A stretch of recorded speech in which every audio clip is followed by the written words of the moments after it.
Noi abbiamo registrato una forte ripresa dell'economia del Veneto, diciamo che grazie anche alla manifattura che rappresenta l'aspetto di maggior rilievo ed è una caratteristica strutturale del Veneto. Neanche il tempo di festeggiare il recupero dei 2/3 di quanto perso per la crisi del Covid, che l'economia del Veneto deve già confrontarsi con nuove sfide.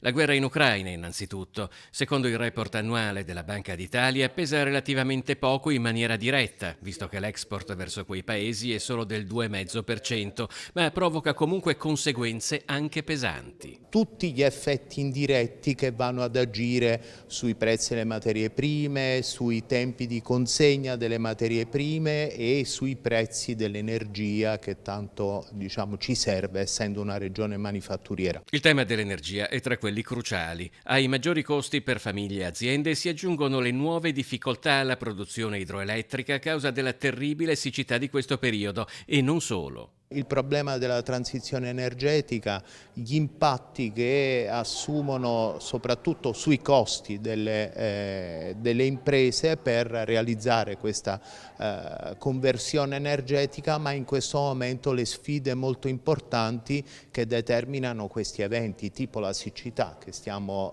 vivendo adesso e che ci può portare anche in termini di razionamento delle difficoltà ulteriori che per una regione a elevata vocazione manifatturiera non è certo una bella notizia. L'occupazione cresce debolmente e soprattutto con contratti a tempo determinato, in un quadro in cui i salari non aumentano al passo con l'inflazione. I consumi comunque sono cresciuti più del reddito, del 4,7%, e la quota di imprese inutili o in pareggio è cresciuta nel 2021 di 8 punti percentuali. L'ultimo aspetto favorevole è quello legato alla finanza pubblica. Noi abbiamo degli enti territoriali che hanno una buona situazione tecnica e questo rappresenta un prerequisito importante in vista della spendita dei fondi del PNRR.